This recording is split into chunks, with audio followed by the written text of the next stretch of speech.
What's going on, everybody? Culturedog Sam Hatch back here with another Blu-ray review. And I'd meant to drop this review a while ago because I got a copy of this from Shot Factory and Scream Factory quite some time ago. And I did watch it right away, but my schedule's getting a little wacky at times trying to get these things up and running.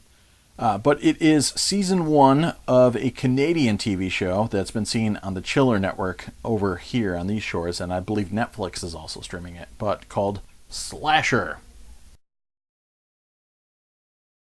Slasher is the brainchild of Aaron Martin, who wanted to give television an homage to classic 80s slasher films, etc. And it is a bit of a cornucopia of different styles and influences. And while there is a bit of Friday the 13th and Halloween at play there, it also wears a lot of Seven love on its sleeve. It is the tale of a young woman, played by Katie McGrath from Jurassic World, who plays this girl, Sarah Bennett, who was born during a massacre on Halloween night in 1988, when this creepy, crazy, hooded, Zodiac-esque maniac called the Executioner broke into her parents' house and scarred one man and murdered both of her parents and tore her out of her mother's womb. So now she's older and decides, hey, let's go back to my birth town of Waterbury, which is not Waterbury, Connecticut, but it's a Canadian town. This thing was largely shot in Ontario. Let's go back with my husband Dylan, who's played by Brendan J. McLaren, who I immediately thought I recognized from Harper's Island, which was another similar, though a little bit longer, horror miniseries that was on CBS, which is actually pretty fun. I actually watched that again not too long ago on streaming. And he was indeed on Harper's Island, so I was correct. But yeah, she's like, let's go back to my small town where I grew up, where everybody's going to hate me when I return there. And sure enough, people do, except for a couple that are real estate agents. They're the few people that embrace her with warm arms. She wants to open up a shop to cater to artists, open up a small gallery and sell her artwork, and they obviously are not looked upon kindly by all the citizens. They're a gay couple, and they're also exploiting the community by selling all their great resources to possible outsiders, etc. So everyone else that are people that she remembered from her youth are sometimes a little ambivalent, or in some cases just outright angered by her presence there, and that's opening up this wound that's been covered for so many years. And shortly after she arrives, people start dying again immediately, so that does not help things. And the murderer is clearly behind bars, and he's not exactly the most terrifying character. So that's one angle where it kind of falters. It doesn't create this, it's kind of going for a bit of a Hannibal Lecter-esque situation. But yeah, the original character is this guy named Tom Winston. He's this guy behind bars, and he's constantly having mysterious meetings with both Sarah and the man who had originally been scarred in the 1988 incident, who's now a religious man in the town. So you think, he might be behind the current murders, even though he's behind bars, but he's really not that ominous or scary. And that's kind of at the heart of this thing. It's a failing, or a potential failing of the series, is that it does have a very Canadian TV feel. It's directed by Craig David Wallace, who did Todd in the Book of Pure Evil, and Aaron Martin had done things like Saving Hope and Being Erica, and Erin Karpluk, the actress who was Erica Strange, is in here as well. But it has that feeling like an After Degrassi kind of thing, or almost like sometimes like an old Wishbone episode. And then these horrific murders happen.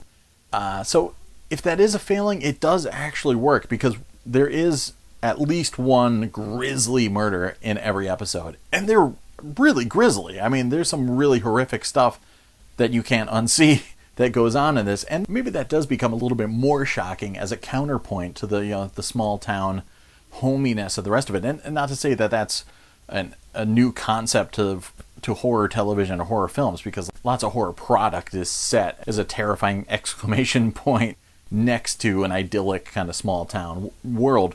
But the very serene Canadianness of this, I think, even makes that a bigger, disparate gap.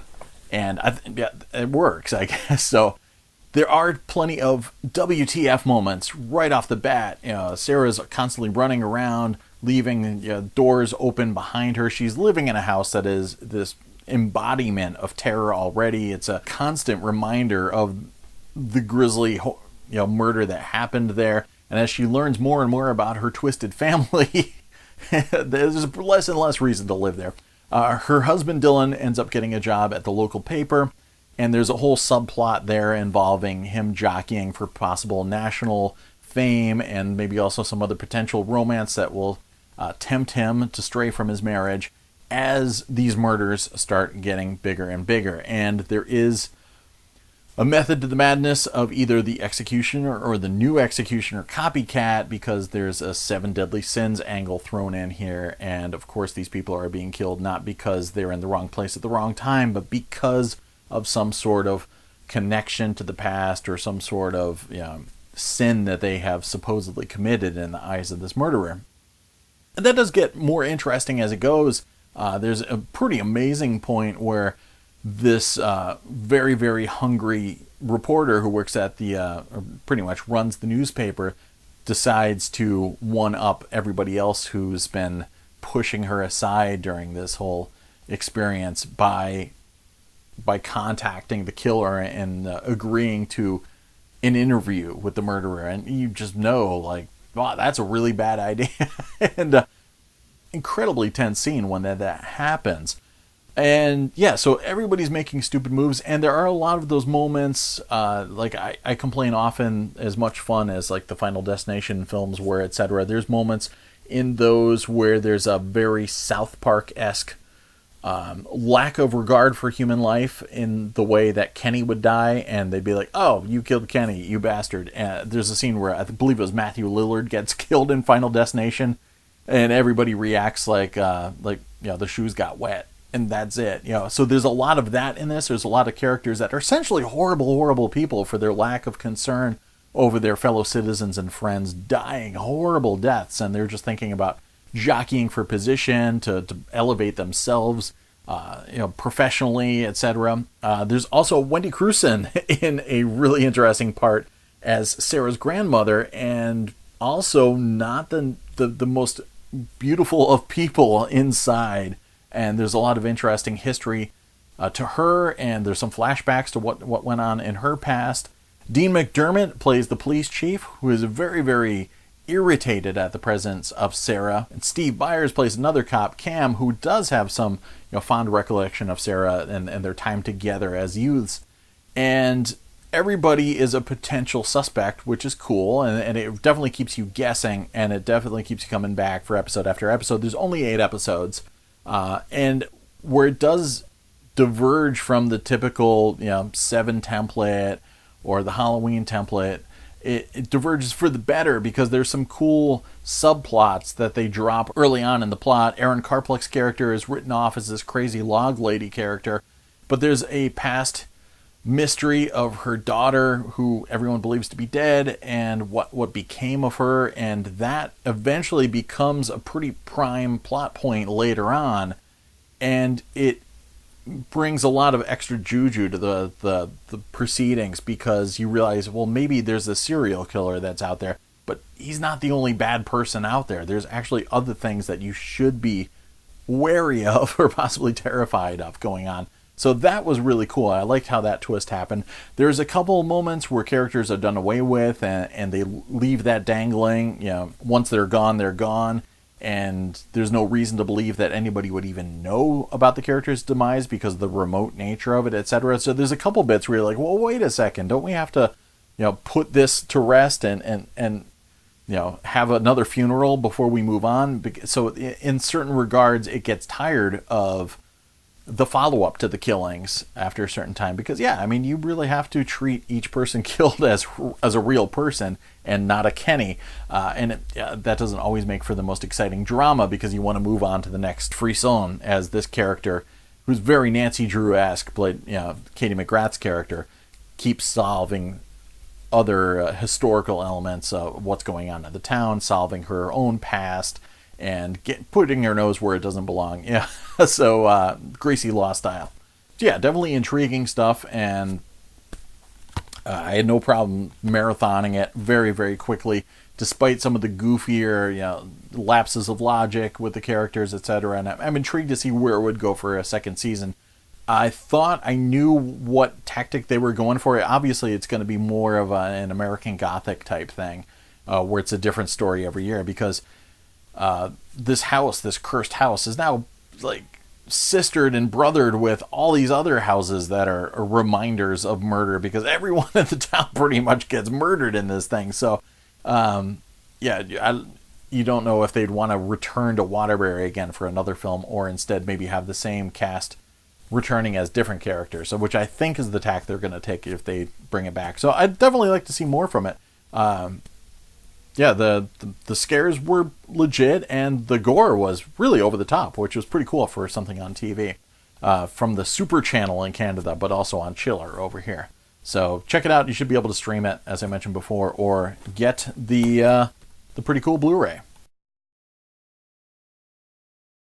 AV quality, it's most Scream Factory releases. It's got DTS HD Master Audio 5.1 and stereo. Very aggressive 5.1 mix. There's a lot of discrete surround material. Very aggressive in the music and the bass and the loud random noises for no reason that obviously will accompany a show of this type.